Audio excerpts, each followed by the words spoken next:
Good morning, everyone. So in the next 20 minutes, we want to discuss one of the questions that after regulation pops up everywhere is like, is MiCAR or MiCAR, the upcoming EU blockchain regulatory framework, is that the holy grail? And in the last couple of years, you've sort of seen three approaches to blockchain or crypto. The first one is the American one. The American one is like, we do not agree what it is, but we will sue companies being active. And that's still ongoing. So that's the American approach. You even have two agencies battling who's in charge. I think after FTX and all that we've seen, that's probably not the best approach. But the much older and long-term approach has been here in Switzerland. It's been very pragmatic by actually having discussions between the government, the regulatory bodies, and the industry. Just recently, you saw that about the staking guidelines. For a while, FINMA said, if you do staking, because of how, in the case of bankruptcy, you basically need to be a bank if you do staking. It's a security. There was a discussion, and it was updated, and I think at the moment it's more workable. So it's a very pragmatic approach here. For the last 10, the crypto valley is 10 years old. And now you have the European approach. And the European approach, as you guys know, there's this old saying, the US innovates and the EU regulates. And the EU really likes regulations. I must say I'm a bit surprised. MiCAR only has 166 pages, if you want to read it. Why I'm saying that the EU AI Act has 1,000 pages. So I don't know if that says anything about crypto versus AI. But the question is here, and that's a discussion we had many times. Is this the holy grail? Will it now attract all the companies? Coinbase, Circle, they're in Germany, in France. Will Switzerland be left out? Is that the better approach, the EU approach? Or are the Swiss still having a leg up? How do you see that? What's your experience with EU and regulation? And I know you have some first-hand experiences. Tell us. Thank you. I think that in general framework, it's very important at the end of the day to have some sort of regulation. I think that exactly what you said before, the challenges that US is having, and also listening to what is happening in business models that are still being developed in the US, and the lack of clarity of what happened all the time with centralized exchanges, etc., has made the country to lose a very interesting opportunity in this space. And Switzerland, even it's a small size, as I told you multiple times, I am always mesmerized to see the extent of the ecosystem here in Switzerland compared with the same experience when you go abroad. There are very few places that have this level of activity. And I say this, that to me some sort of regulations is important. The point is excessive regulation as well is something that is detrimental for the growth of a vivid ecosystem. You have an ecosystem, you have platforms interacting with each other, you have users wanting to use the system, etc., when there is no friction between all these processes taking place. Okay? And I think that MiCA is trying to do too many things at the same time, but in too many different jurisdictions. And one thing that I like of the ecosystem here is how approachable different people of different stakeholders, of everybody at all levels. You were talking about the staking, the statement about FinBank related to staking, how closely knit together all the people is in this space. With respect to Europe, I think that a very simple example of what was happening in the past years was the following. We are very interested in, here in our university, like in most of universities of the world, we are very interested in identification of our students. Because, for example, you know that there is a lot of administrative burden when we need to certify students that are incoming the previous studies that they have had, specifically if they are from other countries. Even as simple as if it is a student coming from a European country as well. There is a lot of paperwork involved because the processes didn't evolve for the last 80 years. And we at the University of Zurich were running some pilots actually with people with industry stakeholders here with Swisscom, and trying to have a certification system for our own university. And the important thing here is this is certifying identities of students is a standard process that the university needs to have. But because it is a standard process, what you need to do is to do it at the level of the administrative people that is involved in charge of doing this. And we ran this pilot. We had in our faculty issued a lot of certificates in blockchain for 1 year. We are trying to think to expand it and expand it to a national level. And this is something that is very simple here because there are only 20 universities. When we were discussing the results of the pilot, I came to discuss the same issue with stakeholders of other European universities, universities from EU. And what they told me was, look, what happened with digital certification is that we started having pilots in 2017, 2018. We ran it locally inside of our own labs. We saw that it was feasible, but at the point in which we reached administration, all the time was, it is not possible because we do not have the rights to do that. We need first a regulation on how these identities are going to work out. And when they came out after a few years, the inherent complexity of what were the processes and how it would be implemented ended up creating a situation in which after 5 years, all the universities are completely stalled at the European level in this part of identification. You see that even now we are discussing with a network of which the University of Zurich belongs to, of European universities. All the process of digital certification regressed, if I have to say, for the past 5 years. And nobody knows how to do a process that is simple and that is in the benefit of everybody else as it is this one. So it's the technologies here, but the processes are bogged down by bureaucracy. That doesn't sound too surprising with the EU. It's a good way of summarizing it. One of the interesting things when you talk about regulation, it's everyone says we want to have regulation or the right or the smart regulation, but what it basically is when you talk about regulation, it's always a trade-off. Regulation is like you provide rules, but you also provide enough freedom to innovate, because innovation at the end of the day is freedom to experiment. Now, if you stop that very early on, it doesn't happen. So one of the questions I'm also, because you're active with other universities, one of the things I hear a lot is now the EU has this regulation, you can debate it, apparently there are holes, certain things are not covered, but what about the knowledge and the expertise? Is that available? I heard one story, like for example, for Germany, that BaFin, the regulator in Germany, has little expertise. So it's really challenging. And I went to a presentation recently by FINMA here. They said the same thing. They said it's very hard to understand the technology. You know, it's for them as a regulator, they're not developers, they're no coders. So I think Switzerland at least has 10 years track record. Do you see there's enough education, expertise in Europe, or will that be a hindering point? No, I think that you have to see that the scale of the things are completely different, because we are talking about a jurisdiction that has 10 times 20 times the population of Switzerland. So here, one thing, I have some team members that participated in the discussion rounds with FINMA related to this staking thing. And actually the questions that FINMA was asking were very pertinent, because they have been exposed to the space for a lot of time. And we, humbly at the University of Zurich, but also HSLU, ETH, etc., have been producing knowledge to practitioners as well, having in discussions with practitioners for the past 7 years, because we are very active. I think that we are now writing a very interesting initiative together with a network of universities here in Switzerland. I am really happy to see the level of activities that in a lot of faculties and from completely different disciplines, how seriously this topic is being taken by ourselves, by academia as well, not trying to do knowledge transfer into industry.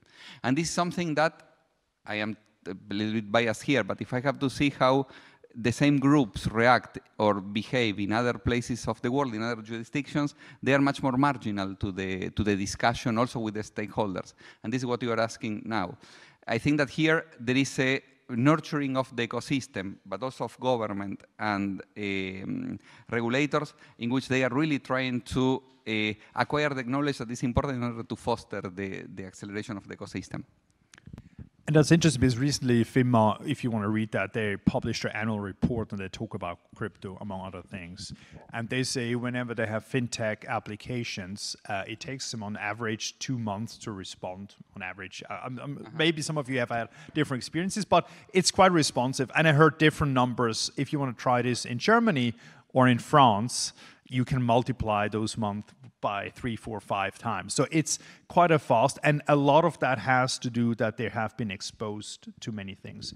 But one thing that FINMA came up, and one of the things they said explicitly, and then coming back to your education question, is that at the end of the day, as a regulator, when you get a white paper by some pro project for some coins, whatever it is, you basically, at the end of the day, as a regulator, have to sort of understand the code, and that makes it much harder. They're not used to looking at code. Regulators are used to interact with entities with the bank. How do you see that? Have you had experience? You've been exposed to FINMA. How would you rate their, understanding of code and algorithms? Is it lacking? Do you need more education? Well, obviously it is. I think that let me say the following thing. FINMA has been very open all the time to try to better understand the algorithms that are behind the system. I was involved in a very early stage of the Swiss ecosystem in a project, and actually they were looking at the logic of the algorithms that we were trying to implement for a marketplace in a very detailed manner. And I think that this is experience that they in general have, and I think that they gathered, if they also have very low response times nowadays, it's because they understand far, far better what they are trying to, what they are looking after. Okay, and this is a very interesting thing. And also, in the discussions that I had with the people that went to discuss with them, I think that, as I say, the questions were far more relevant than the ones that you would usually think of regulators. Someone may criticize the speed at which the clarification related to different incarnations of staking, for example, is being done.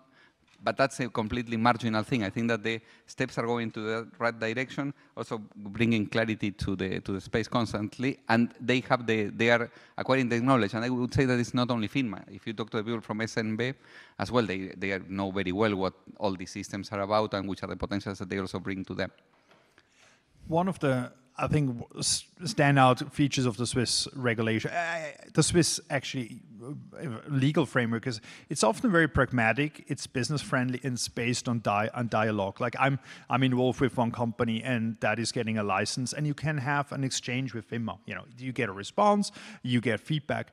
In your experience, have you seen that in Europe as well, or are there different mindsets to regulation? Like one friend recently said, here you still looked at as a sort of an equal, as a business partner. If you try the same thing in Germany, you're first looked upon that you're doing something very suspicious or even criminal. So the mindset is very different. Have you experienced that in Europe as well? What kind of mindsets do you exist in? Yeah, but also, in a way, I may be saying something, perhaps I'm generalizing too much. Another thing that this also led to the ecosystem is basically trying to do what the EU or the countries want, because you have two options there at the European level. Either you try to do your own business model, and then you face a lot of challenges because people do not understand, people have a lot of prejudices about this business area. And then the option is you go into a minefield. The other option is you just try to do a business with the at the country level or at the European level, completely aligned with the government or with other stakeholders. And this is exactly one thing that is completely degrading the level of innovation that you have in this stage, because you're not, using your slogan, you do not have the opportunity to do what you really want to do or leverage on the opportunities that these new platforms allow you to develop. So as we're slowly approaching the end of our session, what's your outlook? Is MiCAR going to be a boom for the entire industry? Will Europe become the leading light when it comes to blockchain? How do you see that? And also in comparison to Switzerland? I also want to hear your opinion about this. But before that, to me, I think that the problem here is that MiCA forces people to get into this regulatory framework in very short time frames at which you do not have the knowledge capacity to absorb and to make rational decisions in the time frames that have been imposed. And so what I fear is that as it is currently implemented, it's going to actually create a buffer zone in which people try to become compliant. There is going to be not a very elegant situation with respect to how these things are resolved. And we will have a time period in which innovation is most likely actually going to decrease because people will just try to accommodate to the regulations, and the decision makers will not be there to do the right decisions. And I think that this is a very challenging thing. I think that Switzerland has a very interesting lead on this. But what's your opinion? I think to summarize what I've explained, I was member of parliament for 7 years, so I've seen the government side. And as I mentioned before, when it comes to innovation, innovation is creativity, and it needs freedom, and you need certain guardrails. So you have to strike a balance between let people try things and fail, and sort of prevent bad outcomes. And if you are too freewheeling, I think we saw that in the US with FTX, it can be really bad for the outcome, so that's probably not the best approach. I feel like the EU is, as always, very administration, bureaucracy focused. And to my understanding, I don't know if you agree, but innovation doesn't happen because the government is very much involved. And I've seen that the government, even if it gives money, you know, certain governments are throwing out money, they always want to interfere. And that's not the base. So the governments are not innovators. And I think Switzerland still has this balance between a framework. We have crypto banks, we have crypto brokers, we have exchanges, we have everything, custody. There's a lot of clarity on that side. But you can still innovate, and there's still some empty spots. So I still believe that Switzerland, when it comes to stability and predictability, which are important for businesses, Switzerland is a good place to be. The only caveat that there is, as we have in finance and banking, is market access. How do you access from Switzerland, European market? And I know there's a lot of talk about doing this through Liechtenstein, and there might be ways of doing it. So we'll see. I think that will be, for me, the big question mark.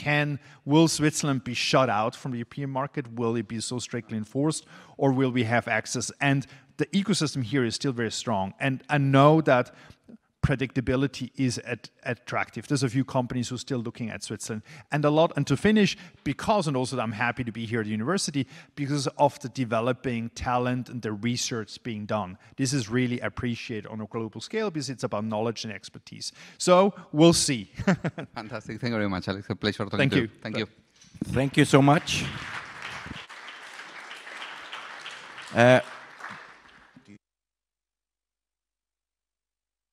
Ladies and gentlemen, we still have a few minutes for questions. If there are any questions. Yes, we are a little bit ahead of time, which is obviously a good thing. Are there any questions?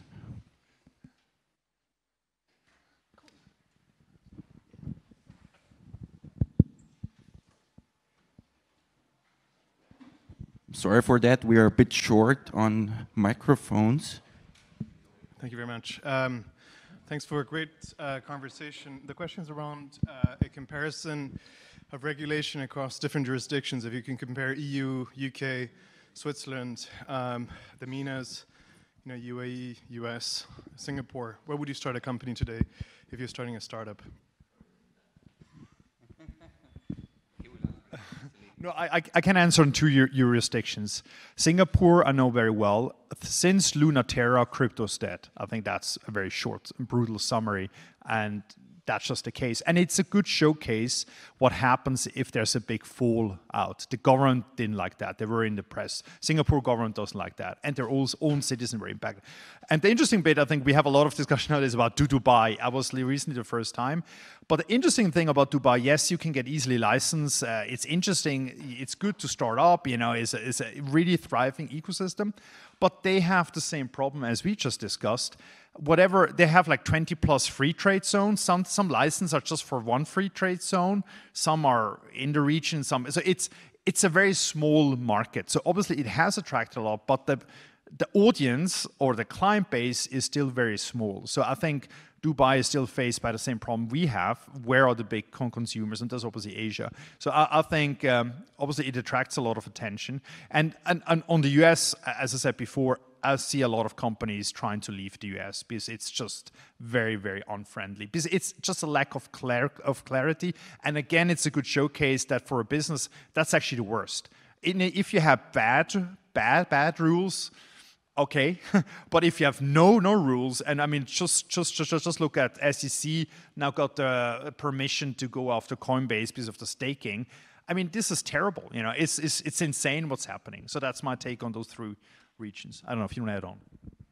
No, I go pretty much in line with what you are saying. I think that also Liechtenstein is a very interesting bridge, but it is also exactly now the fact that MiCAR was implemented as well at the European Union level also changed as well the original way in which all the digital assets were treated as well in Liechtenstein. So I think that the sort of independence that Switzerland has in that space makes it interesting. Mm-hmm.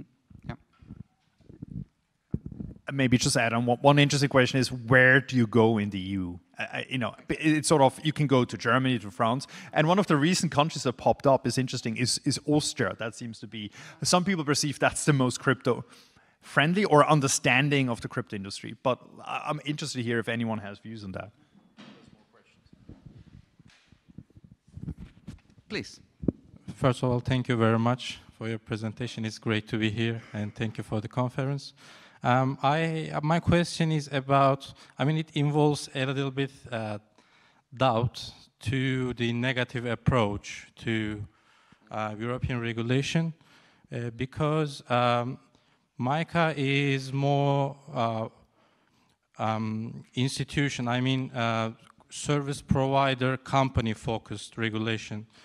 As I remember, it explicitly states that purely decentralized models are out of the scope of the regulation.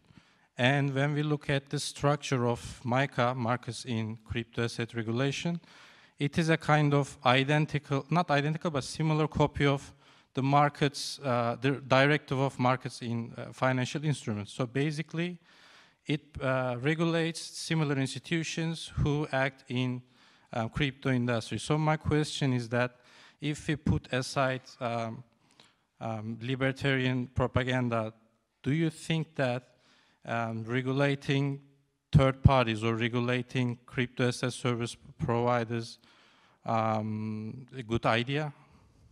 I mean, is it a good idea to regulate them strictly?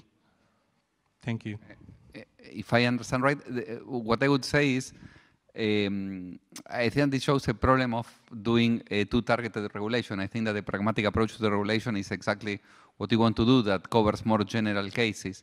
And I think that the fact exactly that these kind of platforms that are actually the breadth of why all these ecosystems are interesting. I mean, this fact of having decentralized governance, we are talking about completely revolutionary ways of running organizations.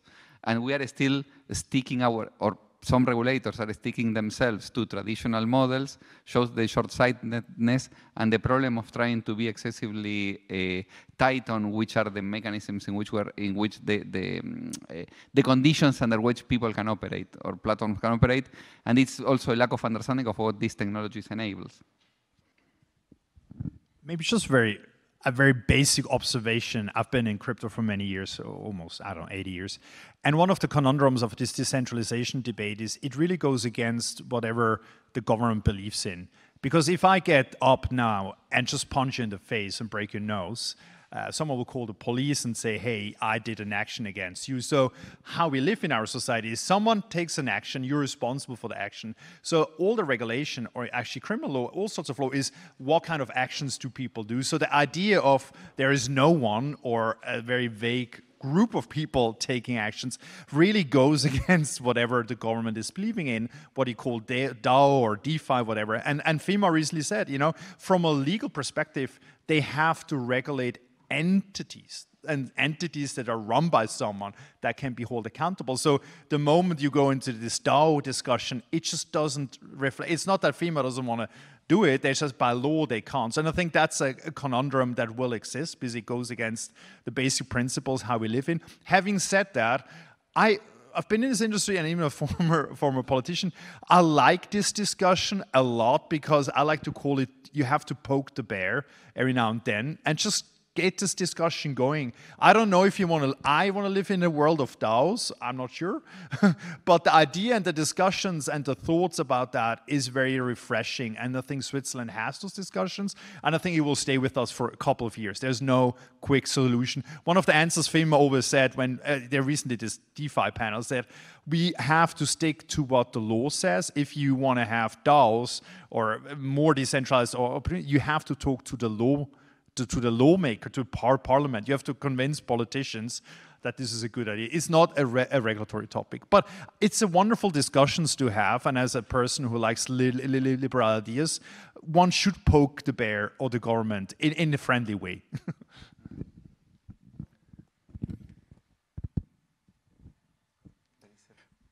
There's another final question, I see. Please keep it short. The next session will start in just a few minutes. Oh, over here.